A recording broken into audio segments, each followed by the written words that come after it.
This section examines diesel fuel injection. All diesel engines draw air only past the intake valve into the cylinder.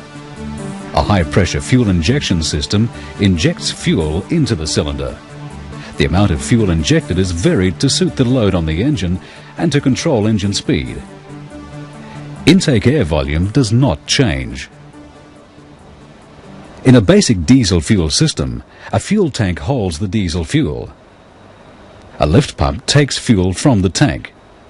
It keeps the injection pump full of fuel. A sedimenter removes any water and larger particles in the fuel. A fuel filter removes minute particles. An injection pump delivers fuel under very high pressure to the injectors along injector pipes. It must send the correct amount of fuel, and it must send it at the correct time in the engine cycle. An injector at each cylinder sprays fuel into each combustion chamber. Leak-off pipes take fuel used for cooling and for lubrication from the injection pump and injectors back to the tank. They also help to remove air from the system. A governor controls engine speed, and a control lever on the governor is connected to the accelerator pedal. The basic system is divided into two sections. This is the low-pressure side. The low-pressure side cleans the fuel and delivers it to the high-pressure side, or fuel injection system. Dirt and water will damage a diesel fuel injection system. The highly polished components need a very efficient filtration system to ensure all traces of dirt and water are removed. The highly polished finish is achieved by lapping two components together to form a matched set. Matched components must not be interchanged after lapping is completed. The high-pressure side of the fuel injection system must raise the pressure of the fuel high enough to open an injector. This allows the fuel to be forced into the combustion chamber at the correct time.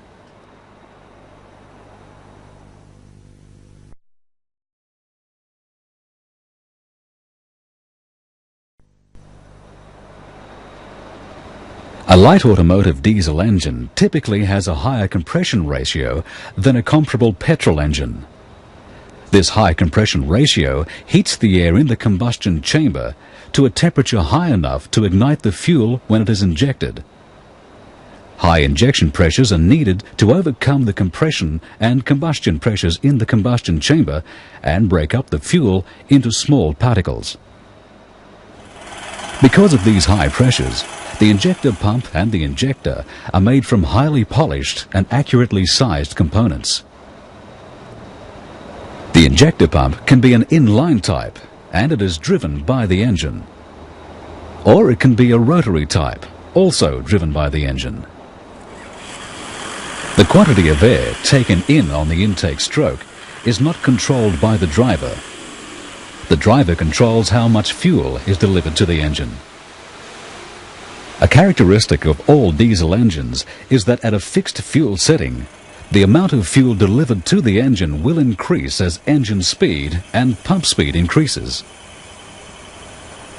This is called the rising characteristic of the fuel injection system, and unless it is controlled, overspeeding of the engine will result. Also, because combustion pressures are greater in a diesel engine than in a comparable petrol engine, the components are stronger and heavier. The higher mass of these reciprocating and rotating components needs to be controlled, or damaging forces could be generated. To achieve this control, all diesel engines use a governor to control how much fuel is delivered from the injection pump to the injectors and into the engine. There are several types of governors. Some operate mechanically, some are pneumatic, and some are hydraulic. Diesel engines need assistance to make cold starting easier. Most diesel fuel injection systems inject extra fuel when starting to ensure sufficient fuel will vaporize and burn in the combustion chamber. Indirect injection engines may also use heater plugs or glow plugs, which usually screw directly into the combustion chamber. They only heat the air and do not begin the combustion.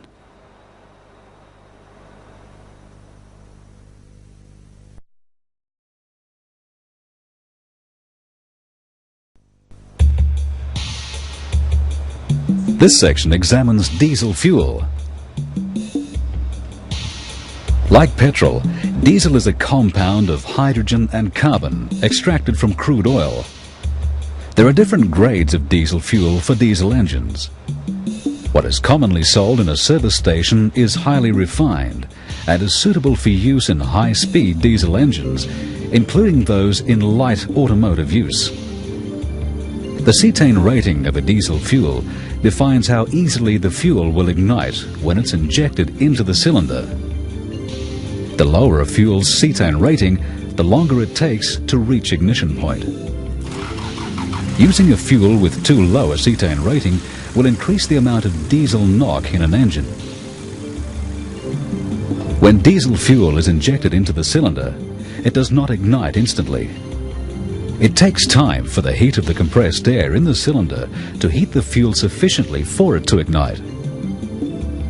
This period of time from the start of injection to the start of combustion is called the delay period. During this delay period, fuel continues to be injected into the cylinder. When the fuel is heated sufficiently, it erupts into flame. Combustion occurs. The sudden pressure rise sends a shock wave through the combustion chamber that can be heard outside the engine. This is the sound called diesel knock. Diesel knock can also be caused by poor atomization of the fuel, which can take too long to reach combustion temperature. The higher the cetane rating of the fuel, the easier a cold engine will be to start. The engine will produce less smoke and odors, and there will be fewer deposits in the combustion chamber. Diesel engines are also required to operate in low temperatures.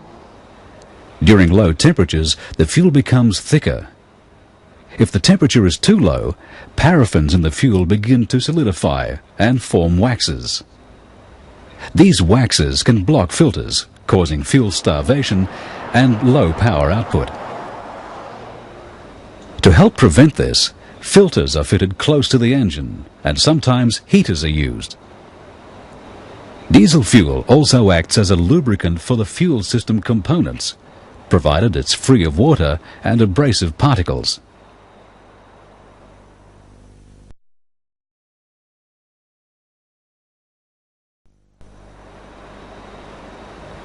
This section examines tanks and lines.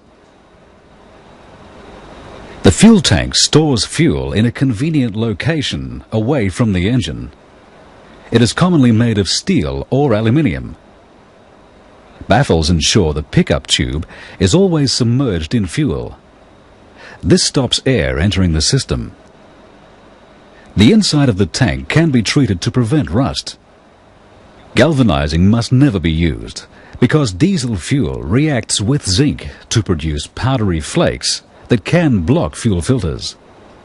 A diesel fuel tank should be kept full to prevent water condensing on tank surfaces and contaminating the fuel. In light commercial diesel engines, two fuel lines are used. One carries fuel from the tank to the filters and then to the fuel injection pump. The other is the return line. It carries back to the tank the fuel that is used for lubricating and cooling the injectors, the injector pump, and for bleeding the filters. They are usually made of seamless steel tubing, coated with tin to prevent rust. Sometimes cadmium is used instead of tin. A fuel line must be large enough to provide enough fuel flow for maximum power. It's supported under the vehicle by nylon insulators and brackets. Reinforced synthetic rubber hoses allow for movement and vibration of components. The reinforcement is needed because the fuel line is subject to variations in pressure. Injector lines are made of cold-drawn, annealed seamless steel tubing. The bore of the pipe is kept to the smallest diameter possible, and all of the pipes are the same length. If pipes of different lengths were used, it would affect injection timing.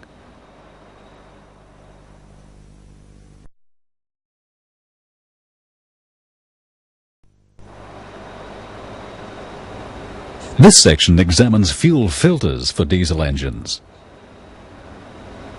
The fuel filter removes abrasive particles and water that could damage the accurately sized and polished injection equipment. The most efficient filtering system uses the first filter to remove larger particles and subsequent filters to remove smaller particles. Water traps and sedimenters trap water and larger dirt particles. They can be separate units or combined with an impregnated paper element filter. Separate units pass the incoming fuel over an inverted funnel.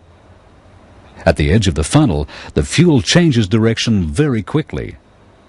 Water and dirt are heavier than fuel, so they are trapped away from the funnel edge. They fall under gravity and settle at the base of the sedimenter.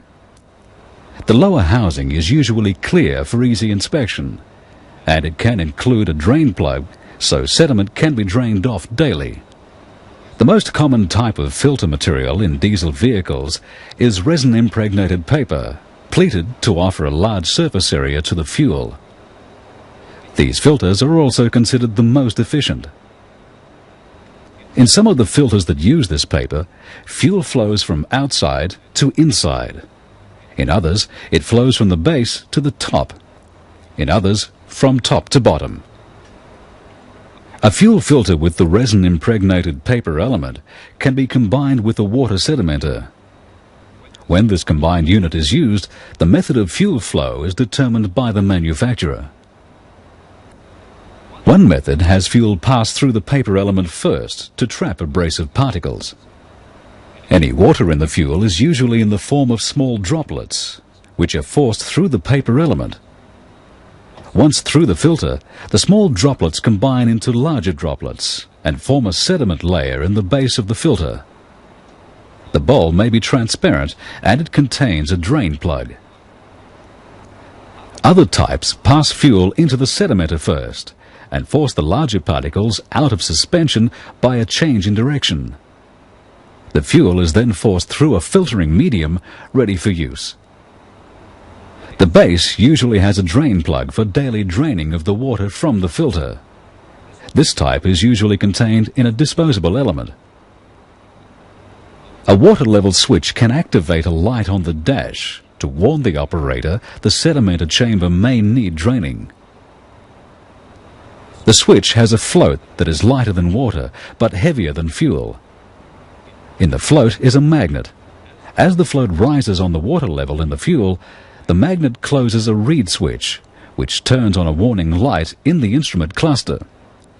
The operator can then remove the drain plug to drain the water.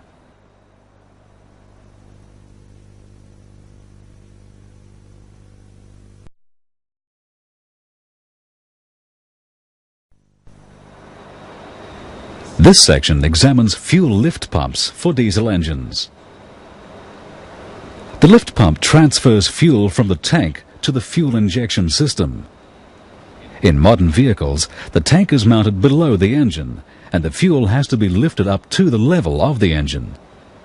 Three types of lift pump are common on light vehicle diesel engines: the diaphragm type pump, the plunger pump, and the vane pump. The diaphragm type pump can be mounted on the engine or on the injection pump. It is fitted with inlet and outlet valves, and an eccentric on a camshaft acts on a two-piece rocker arm connected to a diaphragm. Rotating the eccentric causes the rocker arm to pivot on its pin and pull the diaphragm down.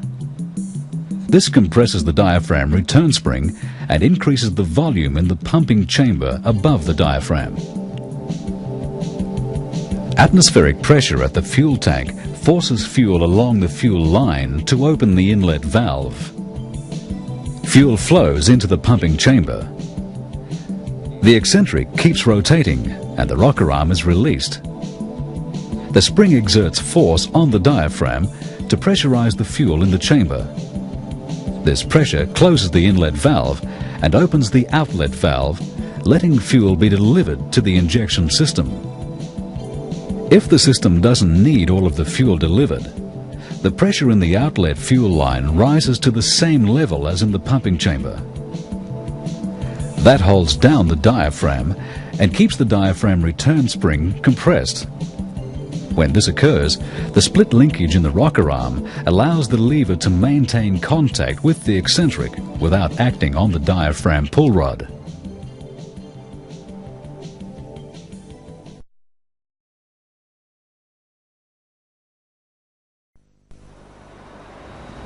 A second type of lift pump in light vehicle applications is the plunger pump. It's mounted on the inline injection pump and it's driven by a cam inside the inline injection pump housing. Internally, a spring-loaded cam follower converts the rotary motion of the camshaft into reciprocating motion. The reciprocating motion is transferred to a spring-loaded plunger fitted with close tolerance in a cylindrical bore. It has two spring-loaded check valves, an inlet valve and an outlet valve.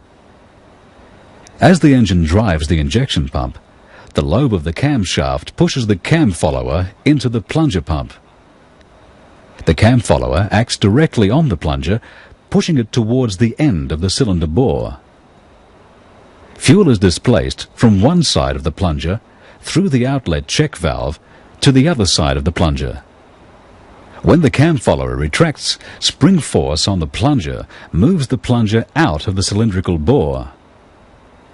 Fuel from the fuel tank enters behind the plunger through the inlet check valve.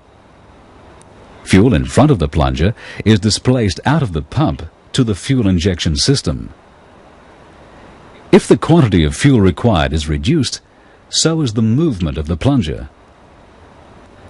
A vane pump is used in distributor-type injection pumps. It is also known as a transfer pump. It is mounted on the input shaft in distributor-type injection and pumps fuel whenever the distributor pump is driven by the engine. It consists of a rotor mounted off-center in a pump housing. Slots are machined in the rotor to carry vanes. As the rotor rotates, the vanes can move into and out of the slots. The vanes seal on the edges of the rotor slots and the pump housing. As the pump rotor rotates, trapped fuel is carried around by the action of the rotor until the leading vane uncovers the outlet port. Since the rotor is offset, as it turns further, the volume between the vanes reduces and fuel is squeezed out of the pump. A pressure relief valve controls the pump's operating pressure.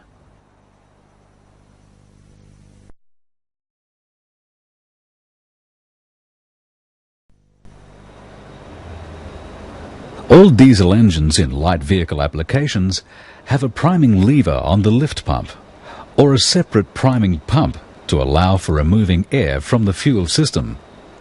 This is called bleeding or priming. Air can enter the system during filter replacement or when a fuel line is disconnected. Without a priming facility, the start motor would have to crank the engine over to bleed and prime the system. Excessive use of the starter motor for this purpose would damage it and it would soon discharge the battery. This diaphragm lift pump has a lever that acts on the diaphragm rocker arm. Moving the priming lever moves the diaphragm down. Releasing the lever allows the diaphragm return spring to force the diaphragm up. The action of the diaphragm and valves during bleeding is the same for normal operation of the pump. Since distributor-type injection pumps use an internal vane pump, their fuel supply system incorporates a diaphragm-type priming pump, usually located on top of the fuel filter. This filter housing includes a diaphragm-type priming pump. The diaphragm is connected to an actuating button, and it's held in its uppermost position by a diaphragm spring. Reed valves connect the priming pump housing to the filter. Pressing down on the actuating button reduces the volume in the pumping chamber, which forces fuel into the filter element. Releasing the button lets the spring lift the diaphragm, which increases the volume in the pumping chamber. Air pressure in the fuel tank then forces fuel into the pumping chamber. A plunger-type priming pump is often used with plunger lift pumps that are mounted on inline injector pumps. It can also be mounted on top of fuel filter housings for distributor-type injector pump systems. The plunger-type priming pump consists of a plunger and a barrel assembly mounted on the side of the plunger pump or on a filter housing. This plunger priming pump uses the valves of the plunger lift pump to direct fuel flow. Plunger pumps mounted on the top of filter housings contain inlet and outlet check valves. Pulling the primer plunger increases chamber volume, which decreases the pressure in the chamber below that of atmospheric. Fuel in the tank is forced along the fuel lines, through the inlet check valve and into the pumping chamber. Pushing the plunger into the barrel decreases the volume in the chamber, which forces fuel out through the outlet check valve. When the priming pump is not in use, the hand knob must be screwed closed.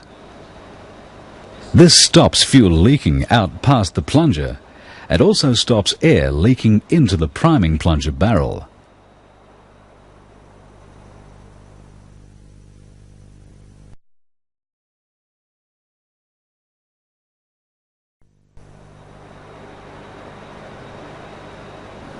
This section examines the inline injection pump.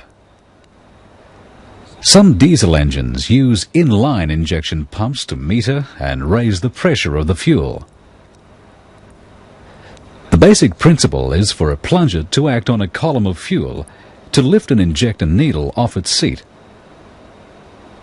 Inside the pump is a pumping element and a delivery valve for each cylinder of the engine.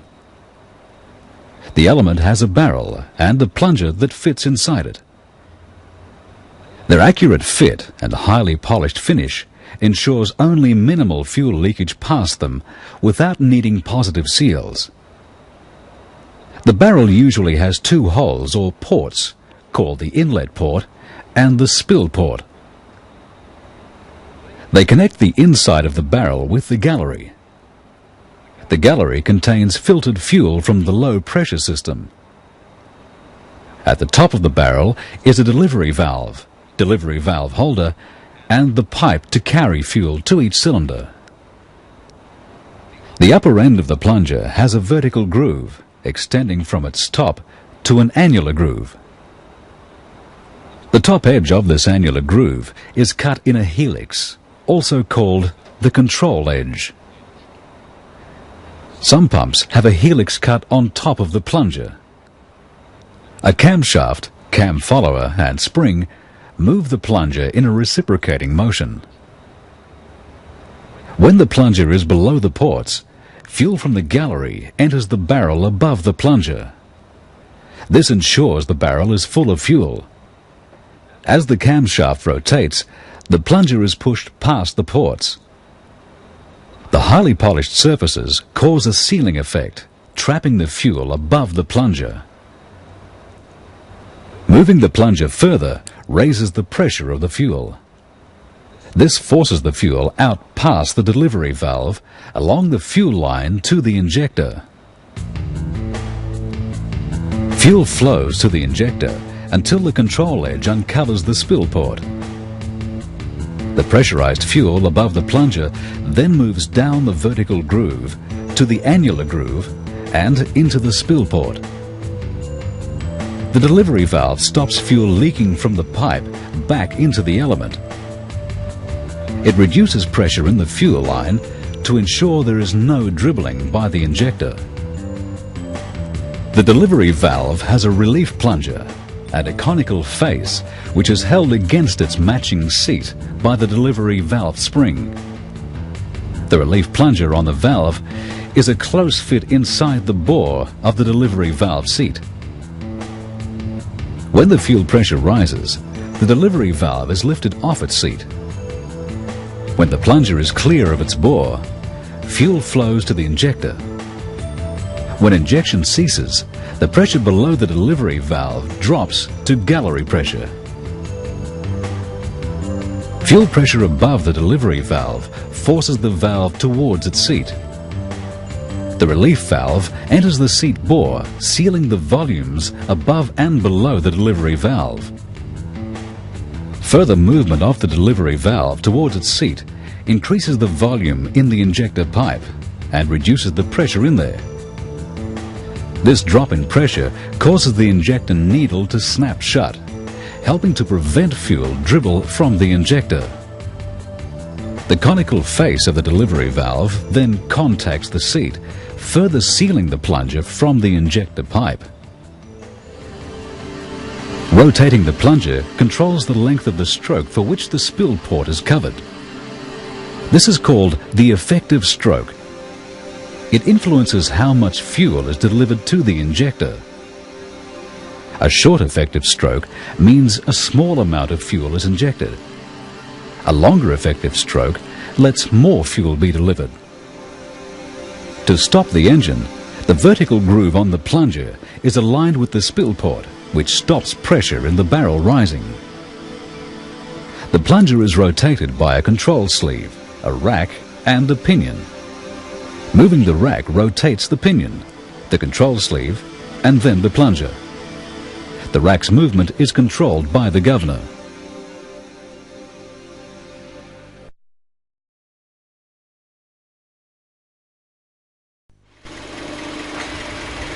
This section examines the distributor type injection pump.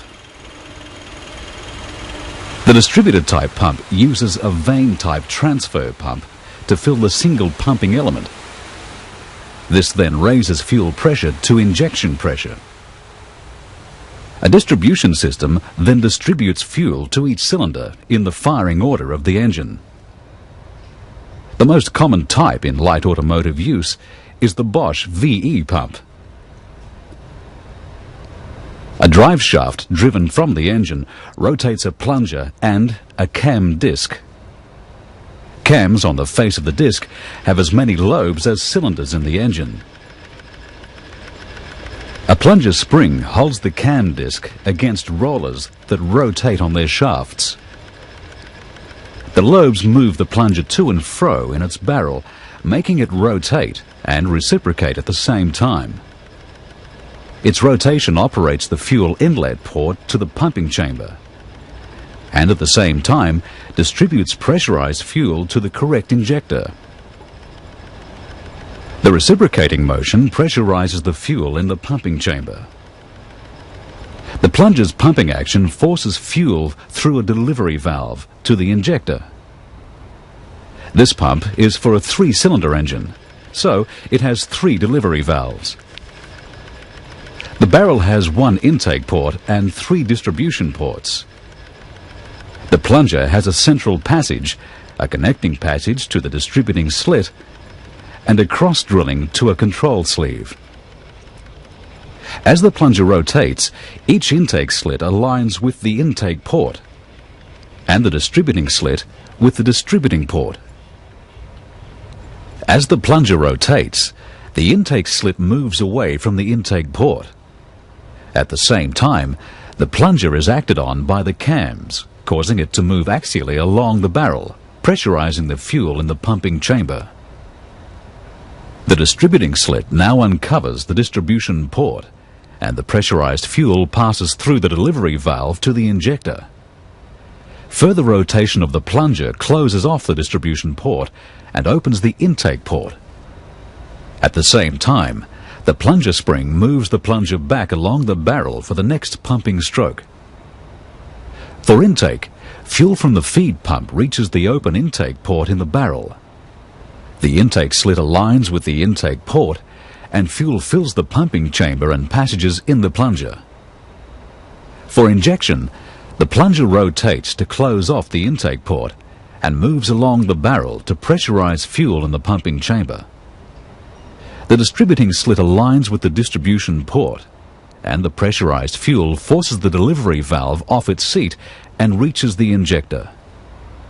In this phase, a cut-off port in the plunger is covered by the control sleeve. To end fuel delivery, the plunger's cut-off port moves out of the control sleeve and lets pressurized fuel spill back into the pump housing. This relieves pressure in the pumping chamber, the delivery valve closes, and injection ceases. Metering the fuel is controlled by effective stroke of the control sleeve, and that's determined by the action of the governor sliding the control sleeve along the plunger.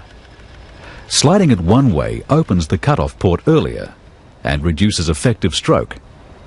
Sliding it this way delays its opening and increases effective stroke.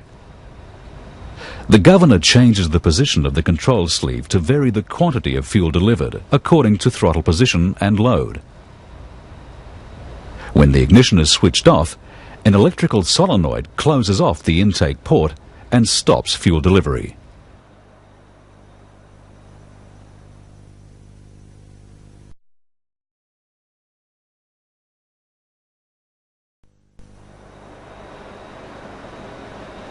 This section examines diesel fuel injectors. Most diesel fuel injectors use the same basic design made from heat-treated alloy steel. The actual shape will vary according to the application. The injector assembly has several main parts. The nozzle assembly is made up of a needle and body. A pressure spring and spindle hold the needle on the seat in the nozzle body. A nozzle holder, sometimes called the injector body, may allow for mounting the injector on the engine and some method of adjusting the spring force applied to the needle valve. A cover keeps out dirt and water. The injection pump delivers fuel to the injector. The fuel passes through a drilling in the nozzle body to a chamber above where the needle valve seats in the nozzle assembly. As fuel pressure in the injector gallery rises, it acts on the tapered shoulder of the needle valve, increasing the pressure until it overcomes the force from the spring and lifts the needle valve from its seat. The highly pressurized fuel enters the engine at a high velocity in an atomized spray. As soon as delivery from the pump stops, pressure under the needle tapered shoulder drops, and the spring force pushes the needle down on the seat, cutting off the fuel supply to the engine. Some of the fuel is allowed to leak between the nozzle needle and the body to cool and lubricate the injector. This fuel is collected by the leak-off line and returned to the fuel tank for later use. There are two main types of injector nozzle, hole and pintle. Hole-type nozzles are commonly used in direct injection engines. They can be single-hole or multi-hole, and they operate at very high pressures, up to 200 atmospheres. They give a hard spray which is necessary to penetrate the highly compressed air. The fuel has a high velocity and good atomization, which is desirable in open combustion chamber engines. In pintle-type nozzles, a pin or pintle protrudes through a spray hole. The shape of the pintle determines the shape of the spray and the atomization of the spray pattern. Pintle nozzles open at lower pressures than hole-type nozzles. They are used in indirect injection engines, where the fuel has a comparatively short distance to travel and the air is not as compressed as in the main chamber.